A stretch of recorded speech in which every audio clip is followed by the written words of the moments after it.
Un iPhone 5 vendu à Bangkok. Vente de tablettes en hausse au deuxième trimestre. La Div Team perd un de ses membres.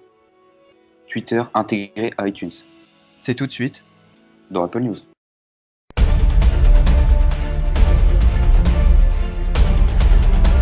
iPod, a phone, just can't. Are you kidding me? So these are not three separate devices. iPhones. This is one device. Salut à tous, c'est Monsieur Tech. Bonjour à tous, c'est Takumashi et bienvenue dans Apple News. On commence tout de suite avec la première news de ce zapping, avec un iPhone 5 qui aurait été vendu à Bangkok. En effet, un iPhone 5 aurait été vendu à Bangkok et posséderait toutes les caractéristiques des rumeurs qui ont été annoncées auparavant sur différents sites. On y retrouve le mini dock possédant 8 broches, le connecteur jack en dessous de l'iPhone et non au-dessus comme sur les précédents iPhones. N'oublions pas que ceci est un fake, puisque Apple n'a toujours pas annoncé sa sortie officielle. Mais le design pourrait bien être celui-ci. On vous laisse juger par vous-même, n'hésitez pas à nous dire dans les commentaires de la vidéo si le design vous plaît ou non. Et si vous aimeriez que Apple garde ce design. On passe tout de suite à la seconde news, qui est les ventes de tablettes en hausse au deuxième trimestre.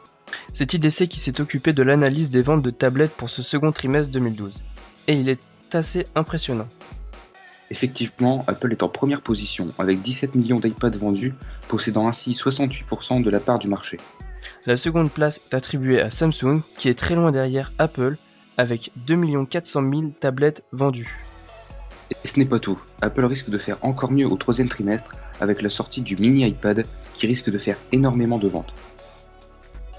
Enchaînons pour une troisième news, et pas des moindres, la Dev Team perd un de ses membres. Pour ceux qui ne connaissent pas encore la Dev Team, il faut savoir que c'est une équipe de hackers qui travaille sans relâche afin de pouvoir jailbreaker chaque nouvelle mise à jour que Apple propose pour ses iDevices. Le membre qui vient de quitter la Dev Team est prénommé POSIX Ninja, et c'est celui qui était à l'origine de Absinthe, permettant de jailbreaker le firmware 5.1.1. Bizarrement, il n'a pas évoqué de raison pour expliquer son départ, mais a tout de même souligné que ce n'était pas dû au manque de rémunération. Peut-être fera-t-il ses recherches tout seul et jailbreakera les prochains firmware, en tout cas on l'espère fortement. Et on termine ce premier épisode de Apple News sur Twitter, prochainement intégré à iTunes. Qui ne connaît pas Twitter, ce fameux réseau social où vous pouvez discuter avec des milliers de personnes, partager des statuts, et tout ça en temps réel.